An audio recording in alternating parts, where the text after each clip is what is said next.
Selamat ya. Di sini saya akan menjelaskan komunikasi data dan jaringan komputer. Yang pertama, mekanisme pengiriman data dalam jaringan. Mekanisme ini terbagi dalam 7 layer, yaitu yang pertama, application layer. Di sini informasi dari user diubah menjadi data melalui aplikasi atau API yang digunakan untuk menghubungkan aplikasi dengan sistem operasi yang digunakan agar dapat melalui layar selanjutnya.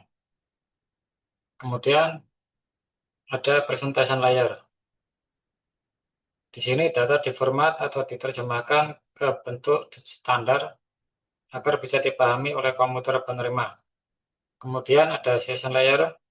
Ini untuk mengatur dan memberi tanda pada sesi komunikasi agar data tidak tertukar antara proses seperti proses pemberian label.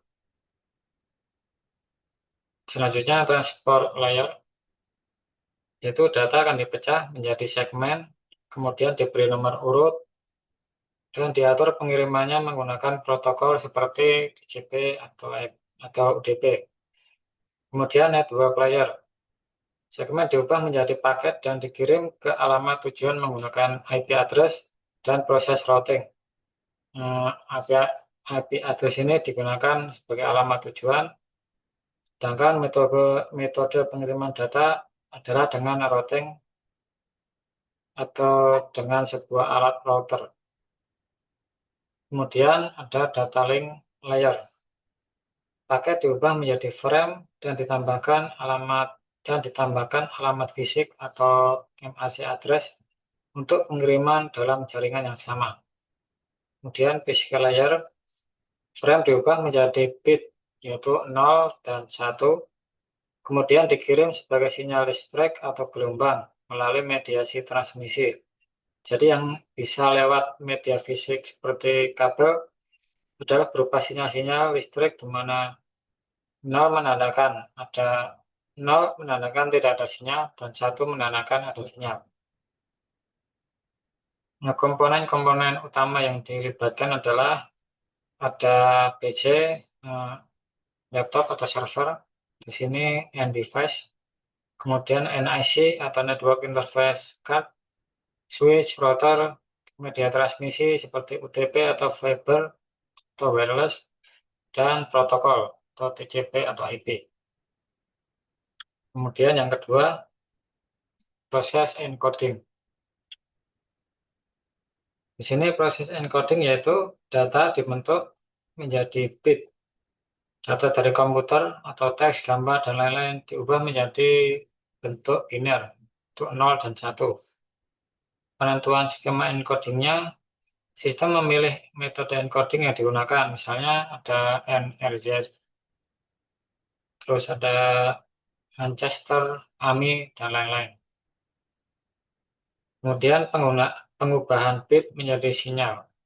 Di sini bit 0 dan 1 diubah menjadi bentuk sinyal listrik atau cahaya sesuai metode encoding yang digunakan. Contohnya seperti perbedaan tegangan, perubahan polaritas, perubahan arah sinyal di tengah bit, dan lain-lain. Yang terakhir, pengiriman melalui media fisik. Di sini sinyal hasil encoding dikirim melalui kabel atau contohnya seperti UTP, fiber optik, dan lain-lain dalam bentuk pulsa listrik atau cahaya. Kemudian proses modulasi. Prosesnya yaitu data dibentuk menjadi bit, di mana data atau teks, gambar, suara, dan lain-lain diubah menjadi bentuk digital 0 dan 1. Kemudian sinyal digital masuk ke modulator, yaitu perangkat seperti modem atau modulator demodulator akan menerima sinyal digital tersebut. Selanjutnya sinyal pembawa atau carrier signal disiapkan. Di sini modem menghasilkan gelombang pembawa berbentuk sinyal analog atau gelombang sinus dengan frekuensi tertentu. Kemudian proses modulasi. Data digital digunakan untuk mengubah karakteristik gelombang pembawa, yaitu amplitudo, contohnya ASK, amplitudo shift keying, seperti bit 1 amplitudo tinggi, sedangkan bit 0 artinya rendah. Frekuensi untuk FSK, fase untuk PSK, kemudian ada kombinasi amplitudo dan fase seperti HIM. Yang terakhir, pengiriman melalui media. Sinyal analog hasil modulasi dikirim melalui udara atau WiFi, radio, atau kabel telepon. Yang terakhir, demodulasi di penerima. Di sini, di sisi penerima, sinyal analog diubah kembali menjadi data digital oleh modem. Yang ketiga, kenapa jadi proses error? Prosesnya yaitu saat pengirim mengirim bit, misalnya bit 1 dalam bentuk sinyal listrik atau gelombang, saat melewati media atau kabel udara, sinyal mengalami gangguan, contohnya noise atau interferensi. Kemudian bentuk sinyal berubah atau melemah. Penerima membaca sinyal tersebut, tetapi karena bentuknya sudah berubah, sistem salah mengartikan yang satu tadi menjadi 0, sehingga terjadilah bit error. Contoh lainnya, data dikirim dalam bentuk kode 10 dalam bentuk bit 10110, tapi karena ada gangguan yang diterima menjadi berubah 10010.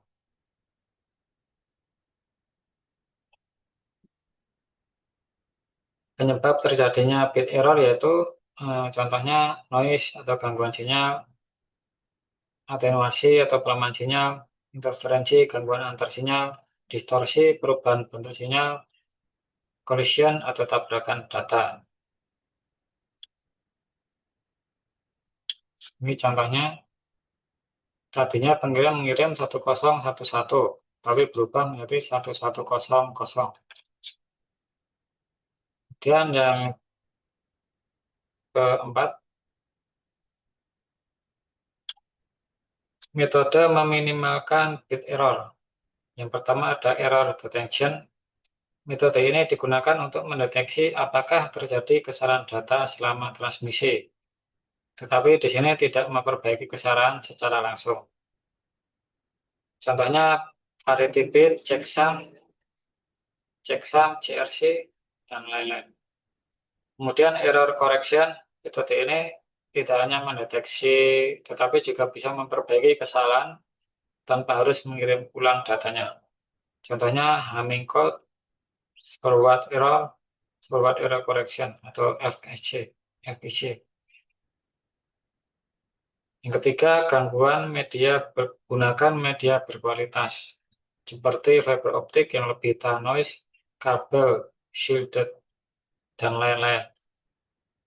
Kemudian gunakan repeater, yaitu sebuah perangkat jaringan yang berfungsi menguatkan kembali sinyal yang melemah.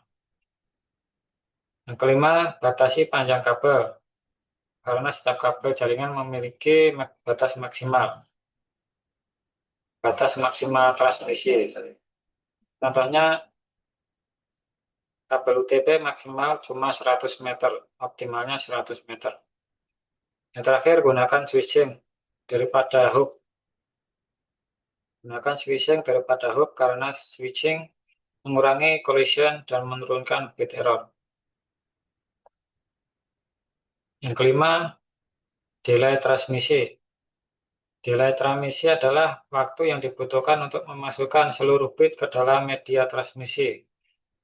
Contohnya kabel, fiber, atau wireless. Ini adalah waktu yang diperlukan untuk mendorong semua bit keluar dari perangkat pengirim ke jaringan. Transmission delay tidak dipengaruhi jarak, tetapi dipengaruhi oleh ukuran bit dan besarnya bandwidth. Cara meminimalkan transmission delay.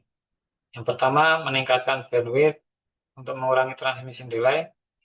menggunakan mengurangi kemacetan jaringan dengan manajemen traffic atau HOS.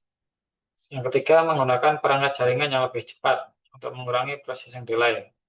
Kemudian menggunakan jalur lebih pendek seperti fiber optik untuk mengurangi propagation delay. Kemudian optimasi routing dengan memilih rute paling efisien. Segmentasi jaringan untuk mengurangi collision dan antrean. Sekian dari saya, terima kasih.